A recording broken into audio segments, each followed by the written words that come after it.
नमस्कार, आप देख रहे हैं हल्ला बोल। आपके साथ मैं हूं अंजना ओम कश्यप। क्या ये नरेंद्र मोदी के खिलाफ मोर्चेबंदी है जो इस वक्त हम उत्तर प्रदेश में देख रहे हैं? क्या एक डरी हुई कांग्रेस पार्टी, एक डरी हुई समाजवादी पार्टी और आरएलडी मिलकर एक महागठबंधन बना रहे हैं ताकि नरेंद्र मोदी और बीजेपी को उत्तर प्रदेश में पूरी तरह से रोका जा सके? जी हां, ये मोर्चा फतेह करने के लिए क्या महागठबंधन मोदी को रोकने की जंग है? घर की लड़ाई तो अखिलेश यादव ने, लेकिन यूपी जीतने की बड़ी चुनौती सामने है और अब उसे दुरुस्त कर रहे हैं। मुलायम सिंह को मनाया जा रहा है, विरोध में उतरने के बजाय साथ चले ये कह रहे हैं। कांग्रेस आरएलडी के साथ मिलकर महागठबंधन बनाने की तैयारी चल रही है। रिपोर्ट, फिर चर्चा की शुरुआत।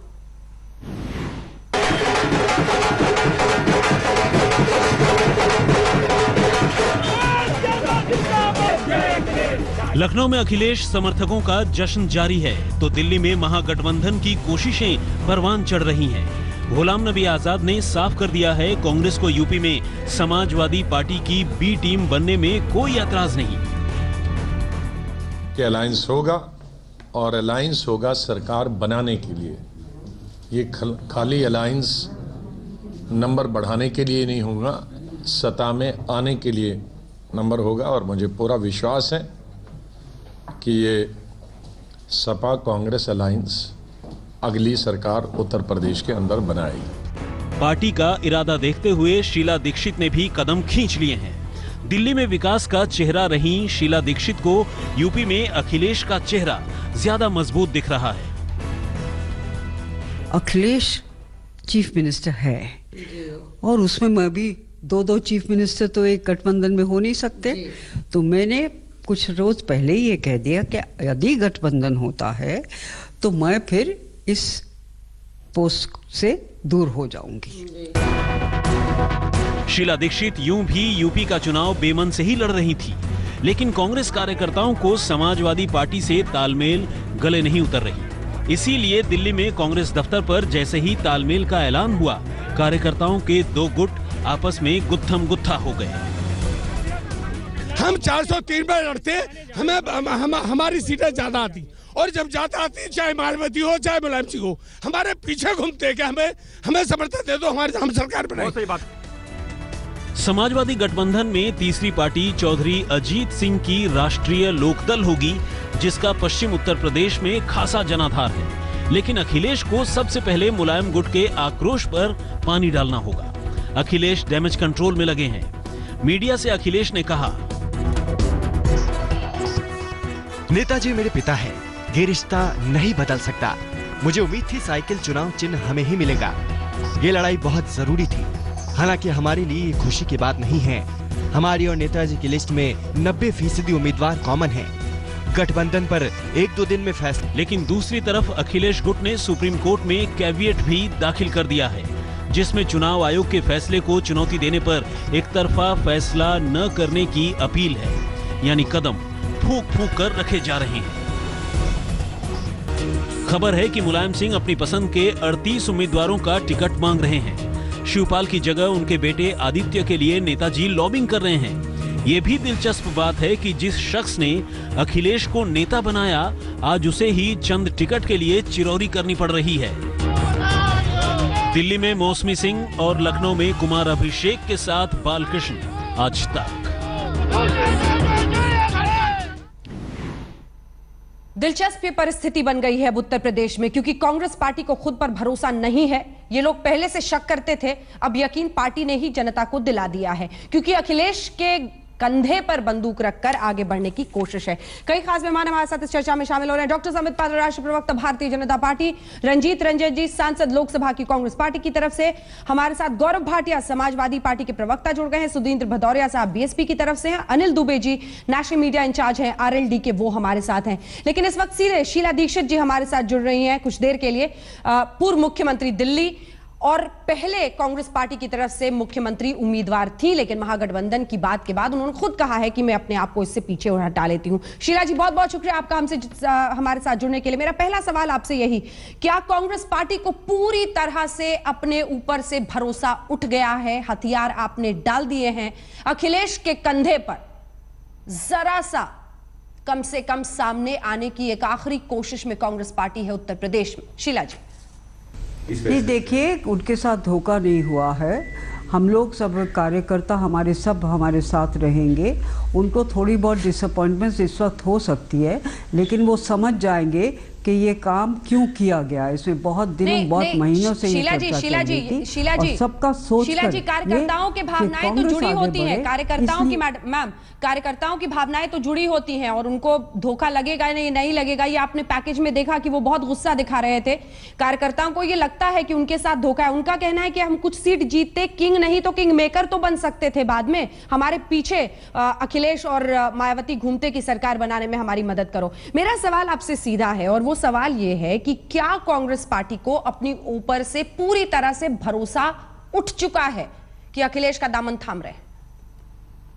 ऐसी बात नहीं है, किसी का भरोसा नहीं है। कांग्रेस पे भरोसा ना होता, लेकिन जिस तरह से बिहार में या और जगह पे भी हम लोगों ने गठबंधन किया है, गठबंधन कोई नई चीज़ नहीं है कांग्रेस के लिए या राजनीति के लिए, होते रहते हैं गठबंधन। चलिए ठीक है, अब इस बहस को बड़े पैमाने पर तमाम मेहमानों के पास हम लिए चलते हैं। धोखे पर उनका कहना है किसी के साथ धोखा नहीं हुआ है, कार्यकर्ता भी जानते हैं, समझते हैं कि राजनीति की क्या मजबूरियां हैं। सबसे पहले रंजीत रंजन जी, मैं आपसे इस पर एक जवाब चाहती हूं कि क्या कांग्रेस पार्टी ने पूरी तरह से उत्तर प्रदेश में हथियार डाल दिया है? मोदी आपको इतना डराते हैं कि उसके लिए आप अपना अस्तित्व मिटाने को तैयार हैं, सिर्फ 103 सीटों पर लड़ने को तैयार हैं, अखिलेश को बड़ा भाई मानने को तैयार है?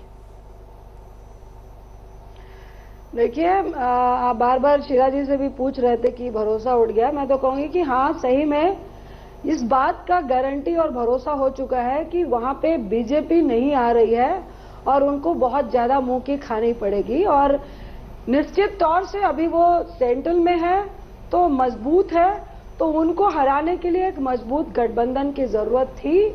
और निश्चित तौर से जो अखिलेश जी ने जो अपनी एक इमेज बनाई है और कई सालों से वो काम कर रहे हैं, तो उनके साथ जो एक महागठबंधन बन रहा है, जो बिहार में भी बना था, तो अभी हमारा टारगेट है कि यूपी को जीतना है और उन लोगों को नहीं आने देना है जिन्होंने जब से वो आए हैं जिस तरह की उटपटांग हरकतें कर रहे हैं। और मेरे ख्याल से जो ये तिलमिलाहट आज बीजेपी में नजर आ रही है और बार बार ये कहा जा रहा है कि कांग्रेस अपने आप को निसहाय महसूस कर रही है, तो एक्चुअली में ये है कि बीजेपी को अब ये समझ में आ रहा है कि जो हाल बिहार में हुआ और बहुत जल्द अब यूपी और पंजाब में होने वाला। रंजीत जी की कौन सी बात पर आपको हंसी आ रही है? संबित जी, उनका कहना है कि उटपटांग करने वाली पार्टी को सबक सिखाएंगे मिलकर। इसी बात पे हंसी आई और उसका उत्तर भी देता हूं।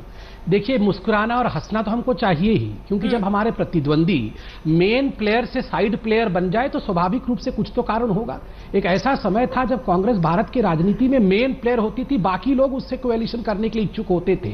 आज परिस्थिति यह आ गई हो कि कांग्रेस को जाके भिक्षा मांगनी पड़ रही है कि प्लीज मुझे एक पार्टनर के रूप में एक्सेप्ट कर लो, वो साइड प्लेयर हो गए हैं।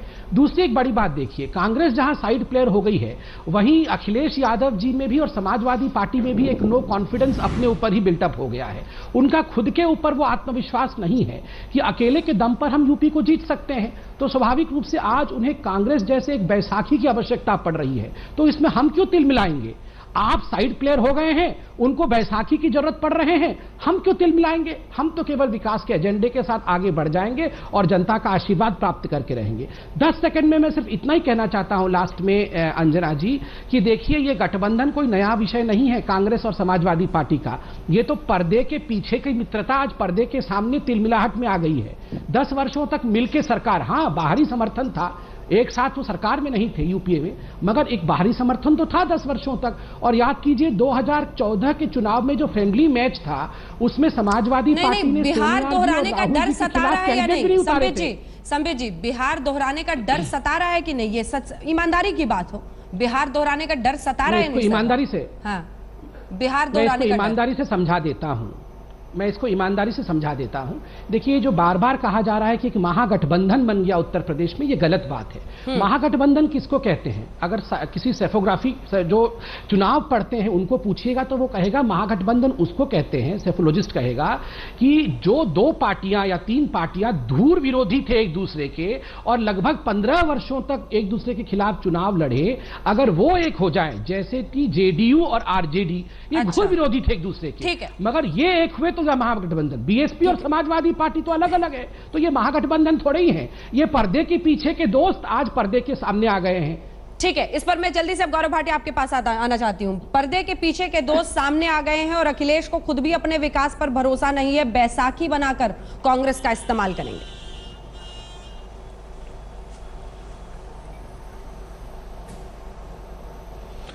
अंजना जी, आज भाजपा बड़ा असहाय महसूस कर रही है और अगर भाजपा इतनी जो है कॉन्फिडेंट है कि उत्तर प्रदेश जीत लेगी, तो क्यों वो इस चीज का कॉग्निजेंस ले रही है कि एक गठबंधन हो रहा है या महागठबंधन हो रहा है? एक बात स्पष्ट हो गई है अंजना जी कि बिहार में क्या हाल हुआ भाजपा का, हमने सबने देखा, और उत्तर प्रदेश में उससे भी बुरा हाल होने वाला है। अब ये गठबंधन है क्या? ये गठबंधन ये है कि जो कम्युनल पॉलिटिक्स भाजपा ने करी है पिछले कई सालों से उत्तर प्रदेश में, और 2-2.5 साल पहले जो विकास के वादे नरेंद्र मोदी जी ने किए लेकिन विकास उत्तर प्रदेश में नहीं हुआ, उस सांप्रदायिक राजनीति को खत्म करने के लिए गठबंधन आ रहा है। और अखिलेश यादव जी की जो स्वच्छ छवि है, जो विकास किया है, और आज उनका जो कद है उत्तर प्रदेश और राष्ट्रीय राजनीति में, वैसा कोई लीडर भाजपा के पास नहीं है। भाजपा का मुख्यमंत्री का चेहरा कौन होगा ये भी कोई नहीं बता सकता आपको। दूसरी बात, विकास जो है, हमने एक्सप्रेसवे बनाया तो इन्होंने शुद्धिकरण का विकास किया, हमने मेट्रो दी लखनऊ में तो इन्होंने घर वापसी का विकास दिया उत्तर प्रदेश को। तो आज जनता इनसे त्रस्त है और इसीलिए ये लोग बेचारे भयभीत होके इस तरह की अनर्गल बातें कर रहे हैं। और आप देखिएगा कि 300 से ज्यादा सीटें जो है ये गठबंधन लाएगा और हम लोग दिखाएंगे कि सांप्रदायिक राजनीति जो है उत्तर प्रदेश में भाजपा की नहीं चलेगी।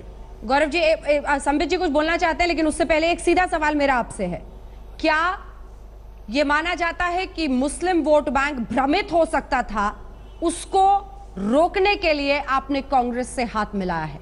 मेरा सवाल इससे सीधा और स्पष्ट नहीं हो सकता था, जवाब भी वैसा ही चाहिए।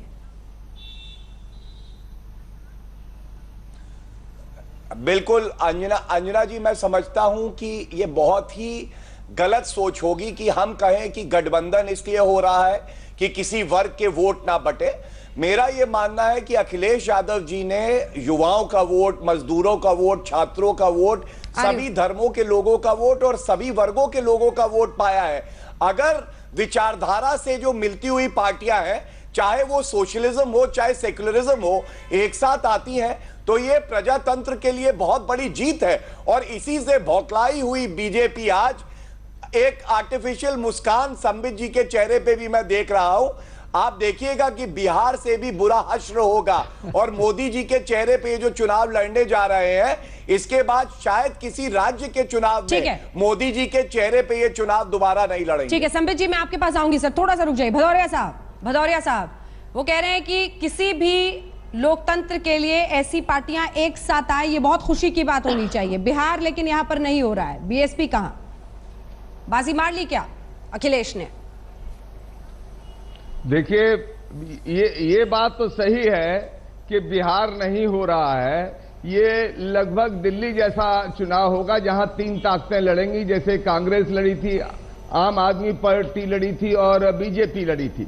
इसके पृष्ठभूमि ये है कि ये परिवारवादी ताकतें, क्रिमिनल फोर्सेस, करप्ट फोर्सेस एक साथ हो रही हैं। वो लोग जो कॉमनवेल्थ घोटाला, 2G घोटाला, खनन घोटाला में इनके गायत्री प्रजापति, और फिर वो अपराधी ताकतें फिर परिवार का जो नाटक कर मायावती रही जी थी की पिछले पार्टी 6 का महीने से प्रवक्ता एकजुट हो भ्रष्टाचार गई की हैं। बात और करे तो इनके अच्छा बारे नहीं में लगता पहले से भदौरिया ही जी। स्पष्ट था कि ये एकजुट आपसे ज्यादा भ्रष्ट रहेंगे। मैं पार्टी तो आपके किसी बारे की है में ही नहीं। भ्रष्टाचार के बारे में आपका उत्तर दूंगा, आप जरा धीरज से सुन लीजिए, आप अधीर मत होइए, क्योंकि आपको इस बार बाहर का दरवाजा दिखाया जाएगा, क्योंकि आप धीरज जी से बैसाखियों के सुन रहे सहारे हैं। खड़े होना चाहते मायावती हैं। के भाई के एक पास टांग पर 1400 आप हैं, करोड़ रुपया एक टांग निकला, पर आपके जो साथी एक लोग होंगे, तो डी क्लास का बैसाखियों पर एम्प्लॉय खड़े का नोएडा होकर कोई में चुनाव नहीं जीता 1400 जाता। करोड़ रुपए जनता गौरव का ही भाटिया, लूटा था आपने आपकी भदौरिया ये जी। बौखलाहट, मायावती ने आप किस जो तरह मैं से बोल ताज रहा हूं, कॉरिडोर बीच स्कैम में किया ये भी सब टोका-टाकी जानते कर रहे हैं। हैं, इससे ये पता चलता है कि आपको अपने पर ये आत्मविश्वास मुस्कुराहट नहीं। दिखा मैं रहा ये हूं, कहना चाहता हूं कि मुझे बौखलाहट 2 नहीं। मिनट में 2 सेकंड में अपनी बात समाप्त करने दीजिए। नहीं, भदौरिया ये जी, गलत बात है। भ्रष्टाचार पे मत आप बोलिए। अगर टोकेंगे तो मेरा आप भी केवल नहीं इतना ही बोलेंगे। मैं विनती 2 है, सेकंड में अपनी बात भ्रष्टाचार खत्म पे कम करता से हूं। कम मत बोलिए। नहीं, मैं आपके बारे में आप बोले, मैं नहीं बोला। आप ये महागठबंधन नहीं, महाठगबंधन है। ये ठगों का एक जोड़ा है, जो उत्तर प्रदेश की जनता इस महाठगबंधन को बाहर का रास्ता दिखाएगी। नोटबंदी के लिए भारतीय जनता पार्टी को बाहर का रास्ता दिखाएगी। बहन मायावती जी को पूर्ण बहुमत से लाएगी। ठीक है संबित जी, जल्दी से एक छोटा सा जवाब, जल्दी से। देखिए, मैं तो मुस्कुरा रहा था, वो आर्टिफिशियल नहीं था। मैं क्यों मुस्कुरा रहा था बता दूं, ये सवाल रंजीता जी के लिए भी और गौरव जी के लिए भी है। नंबर 1, चंद दिनों पहले राहुल गांधी जी जब उत्तर प्रदेश में आए थे, उन्होंने कहा था 27 साल यूपी बेहाल। ये समाजवादी पार्टी ने कोई काम नहीं किया। राहुल गांधी उस समय सच बोल रहे थे या अब सच बोल रहे हैं? और अपना कैरियर डूबते देखकर साइकिल के कैरियर में जाके बैठ गए हैं। वो सोच रहे हैं कि साइकिल के कैरियर में बैठने से उनका कैरियर बच जाएगा। उनका कैरियर भी नहीं बचेगा, क्योंकि साइकिल ही नहीं बचने वाला है। रंजीत जी भी हंसने लगे करियर पर बैठने की बात सर। हाँ, तो कैरियर पे तो बैठे हैं राहुल जी जाके। 27 साल यूपी बेहाल बोल रहे थे थोड़े दिन पहले। देना चाहता हूं अंजना जी। पहले रंजीत जी बोले राहुल गांधी पर अटैक है सीधा। हाँ, अच्छा, हाँ, आजकल तो आप भी डिफेंड कीजिएगा, ठीक है? अब तो आप भी राहुल गांधी को डिफेंड कीजिएगा, क्यों गौरव भाटिया साहब? चलिए, ये दिलचस्प है। बोलो। आज गौरव जी को डिफेंड करने देते हैं। गौरव जी, आप डिफेंड कीजिए। मैं केवल इतना पूछना कि राहुल चाहता गांधी, हूं, उनका आरोप है कि राहुल गांधी अपना करियर बचाने के लिए साइकिल के करियर पर पीछे बैठ गए हैं। नहीं, संबित नहीं, रंजीत जी वहां पे हैं, मैं समझता हूं, बहुत ही कुशल प्रवक्ता है।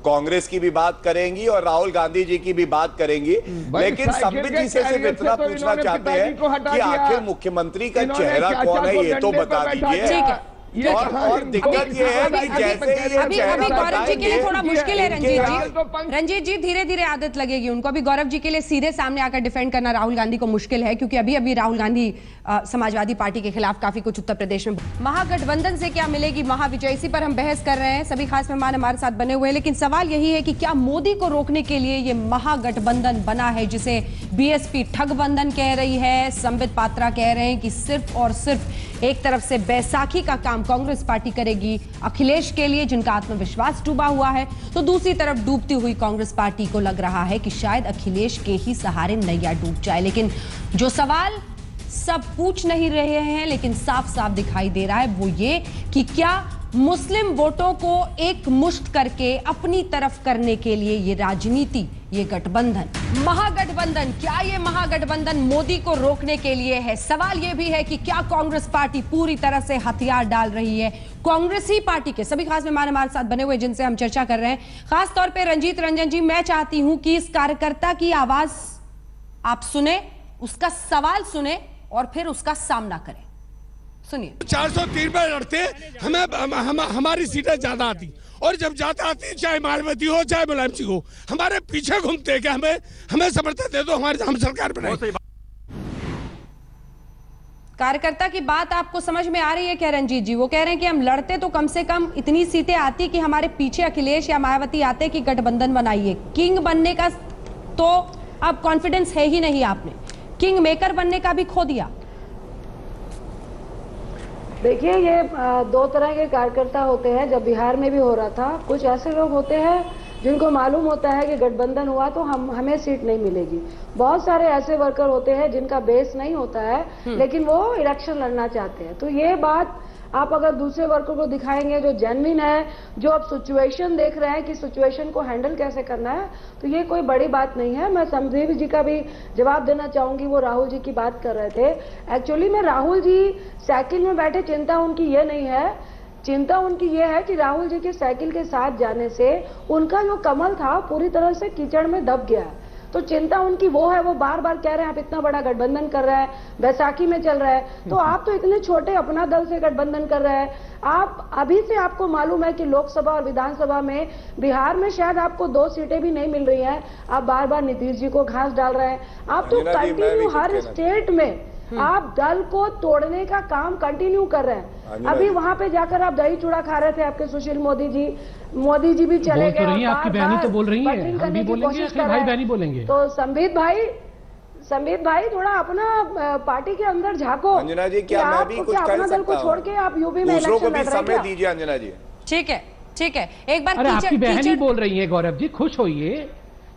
एक बार कीचड़ पर जरा जवाब सुन ले संबित जी का, फिर मैं दुबे जी के पास पहले जाऊंगी। एक एक मौका दे दीजिए। कीचड़ पर जवाब दे दीजिए। कीचड़ पर जवाब दे दीजिए, फिर एक बार दुबे जी के पास फौरन आ रही हूँ आपके पास। मैं देखिए अंजना जी, आप सारा समय जो है भाजपा के प्रवक्ता को दे देती है। समय अच्छा। बराबर से बांटिए तो अच्छी चर्चा हो पाएगी। शो शुरू होने के बाद कौन बोल रहा है? बात करने के लिए जो है पूरा हक है मेरे पास। अरे पहले शीला दीक्षित बोली, फिर रंजीता जी बोली, फिर आप बोले। आप तो गठबंधन में हैं, आप लोग क्यों कंप्लेन कर रहे हैं? मैं अकेला हूँ, बोलने दीजिए मुझे, लड़िए मत। आप रंजीत जी से कम से कम कीचड़ पे बोल ईर्ष्या दूं। त्याग दीजिए गौरव भाटिया साहब। अब तो गठबंधन की बात है। हाँ। बोलिए संबित पात्रा, जल्दी से। कीचड़ पे बोल दूं जरा, जल्दी से जवाब दें। देखिए मुझे किसी से ईर्ष्या नहीं है, ये लड़ाई अच्छी बात है। हम लोग मुद्दे से भटक रहे हैं, प्लीज। ईर्ष्या की बात नहीं है, अच्छी चर्चा करवाने की बात है। बिल्कुल यही मकसद है हमारा। ये काम हमारा है, हम पे छोड़ दीजिए। बोलेंगे और हम ये काम हमारा है गौरव भाटिया साहब, हम ही पे छोड़ दीजिए। एक सेकंड, ये काम हमारा है, हम ही पे छोड़ दीजिए। आप लोग जवाब दीजिए। संबित जी संक्षिप्त में जल्दी से हम लोग जवाब। अपनी टिप्पणी करना भी छोड़ दें अंजना जी? अरे सर खूब टिप्पणी क्या हो कीजिए। रहा है? आप टिप्पणी कर करके पूरे शो के 5 मिनट निकाल चुके हैं सर। दुबे साहब के पास भी मुझे जाना है। अभी तक 6:30 के बाद सिर्फ रंजीत रंजन जी ने बोला है, तो आपका आरोप वैसे ही खारिज हो जाता है। जवाब उनसे लेने दीजिए। 2 बड़ी पार्टियां हैं, आपके पास भी फौरन आ रहे हैं। देखिए, मुझे रंजीत जी से अपेक्षा नहीं थी। राहुल जी कहते कि कीचड़ कमल में कीचड़ में कमल खिलेगा, तो समझ में आता कि उनको पता नहीं है कमल कहाँ खिलता है। नहीं, उनको राहुल जी को पता नहीं है कमल कहाँ खिलता है, ये तो मैं मान सकता था। रंजीता जी तो जानती हैं कि कमल तो कीचड़ में ही खिलता है। जहां कीचड़ होता है वही कमल खिलता है। रंजीत जी, आप ऐसे राहुल जी की तरह मत बोलिए। राहुल जी को लगता होगा पेड़ पे कमल खिलता है, मगर आप तो जानती हैं। ना, आपने कहा कीचड़ में कमल नहीं, कीचड़ में दबेगा नहीं, खिलेगा। चिंता मत करिए, आप लोगों ने मिलकर कीचड़ फैलाया है, उस कीचड़ में कमल खिलेगा। मगर आपने जवाब नहीं दिया। राहुल जी कह रहे थे कि 27 साल यूपी बेहाल। राहुल जी तब झूठ बोल रहे थे या राहुल जी आप झूठ बोल रहे हैं? राहुल जी बोल रहे थे 27 साल यूपी ठीक है, मुझे बेहाल, लगता क्या है वो जवाब झूठ हो बोल गया। रहे थे? दुबे साहब अभी झूठ सच सौदे हो गया। अब दबेगी नहीं। बेवजह की बात पर ये हमने कीचड़, फूल, कमल, पेड़ सब सुन लिया। अब सवाल ये है दुबे साहब कि आरएलडी भी कोशिश यही है कि पश्चिमी उत्तर प्रदेश में जो थोड़ा बहुत आपका बचा हुआ है वो मिला लें आप अगर अखिलेश और कांग्रेस के साथ, तो आपकी गाड़ी चल पड़ेगी।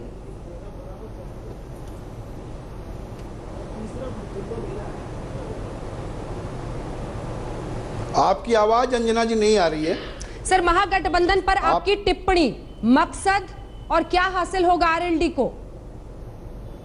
देखिए अंजना जी, उत्तर प्रदेश में हमारा गठबंधन जो आज की स्थिति में काम कर रहा है, हम लोग Janata Dal you, Rashtravadi Congress party, BS4 और उत्तर प्रदेश में 1 दर्जन से ज्यादा छोटे राजनीतिक दल हमारे साथ चौधरी अजीत सिंह जी के, जयंत चौधरी जी के अगुवाई में काम कर रहे हैं। संयुक्त रूप से सभाएं हो रही हैं। लेकिन इसके बाद अगर समाजवादी पार्टी, कांग्रेस, जो चौधरी अजीत सिंह जी ने जिसका प्रयास पहले किया था, समाजवादी पार्टी के अधिवेशन में जाकर के उन्होंने कहा था कि बृहद विपक्षी एकता के लिए धर्मनिरपेक्ष ताकतों को मजबूत करने की जरूरत है, क्योंकि 2014 के बाद उत्तर प्रदेश में जिस तरह का षड्यंत्र रचा गया और जो वादे जो बातें उत्तर प्रदेश की और देश की जनता से की गई उन पर जो है केंद्र की सरकार ने कोई काम नहीं किया। और 2017 में भी उनका एजेंडा दूसरा है। उनका एजेंडा विकास नहीं है, उनका एजेंडा किसान नहीं है, उनका एजेंडा ना तो नौजवान है। तो उन्होंने ये तय किया कि उत्तर प्रदेश में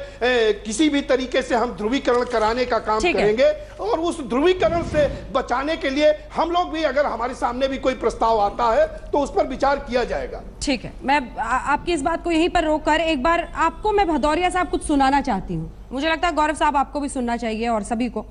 ये अमरपाल शर्मा बसपा छोड़कर आए हैं, कांग्रेस में शामिल हुए हैं, बड़ा गंभीर आरोप लगा रहे हैं विधायक अमरपाल शर्मा। सुनिए एक बार भदौरिया साहब, फिर जरा जवाब लेंगे आपका इस पर।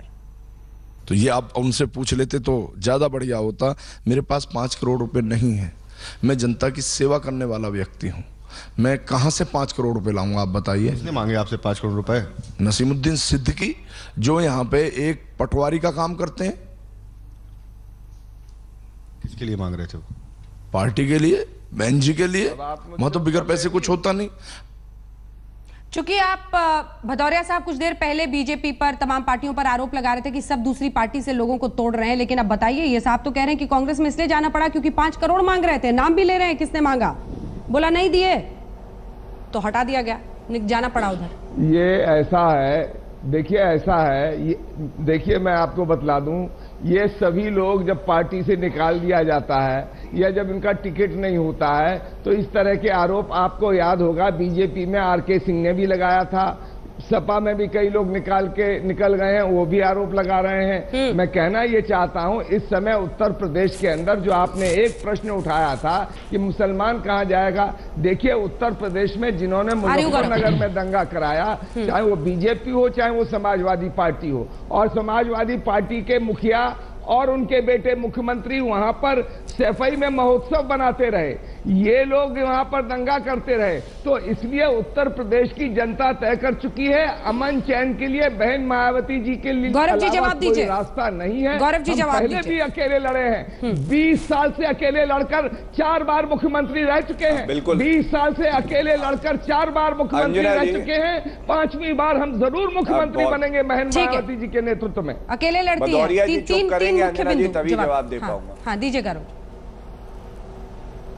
ठीक है, 3 बार अकेले ही बनेंगे। हाँ अंजना जी, पहले संबित जी की बैसाखियों का जवाब जरूर देना चाहूंगा। आज हमारी अगर बातचीत भी हो रही है तो वो बैसाखी की बात करते हैं और कैसे आरएसएस और वीएचपी की बैसाखी पे वो कब से चल रहे हैं। तो बैसाखी बिल्कुल क्यों दर्द हो रहा है क्या बैसाखी के नाम पे? बैसाखियां भी टूटी हुई हम आपको बता रहे हैं कि आप तो आरएसएस और वीएचपी की बैसाखी पे चलते हैं। और दूसरी बात, भाजपा के बारे में ये विकास की बात करते हैं, लेकिन साक्षी महाराज क्या बात करते हैं? साक्षी महाराज विकास के नाम पे 4 बीवियां और 40 बच्चों की बात करते हैं। जहां तक बहुजन समाज पार्टी की बात है, मायावती जी से ज्यादा भ्रष्ट नेता ना भारत के इतिहास में पैदा हुआ है ना कभी आएगा। मायावती जी ने केवल अपनी मूर्तियां बनाई, पूरे प्रदेश को पत्थर के हाथी दिए। और भदौरिया जी की हालत अभी आप देखिए, किस तरह से चिल्ला के घबराहट में वो ये भी नहीं जानते कि वो क्या बोल रहे हैं। केवल इतना कहना है, मायावती में केवल टिकट दिखते हैं और वो दिखते रहेंगे। भदौरिया जी के चिल्लाने के दिन जल्दी समाप्त होंगे। मायावती जी का भ्रष्ट राज, मायावती शून्य पे आ जाएंगी। लोकसभा में शून्य जानते हैं क्या होता है? लोकसभा में मायावती को 0 सीटें मिली और फिर से विधानसभा में भी आप देखिएगा 25 सीटों के नीचे मायावती आ जाएंगी। भदौरिया जी को यही जवाब मिलेगा। इतना मत चिल्लाइए, सेहत के लिए नहीं अच्छा भदौरिया जी, मत इतना चिल्लाइए, अपनी सेहत का ध्यान रखिए। क्यों चिल्ला रहे हैं? अच्छा है क्या भ्रष्टाचार है आपने किया? सब जानते हैं कितने हाथी पत्थर के बनाए। 1400 करोड़ रुपए आनंद के पास कहां से आए? अरे बहुत इस पार्टी के लिए आप पैरवी कर रहे हैं। आरोप प्रत्यारोप में पूरी बहस बिखर जाएगी।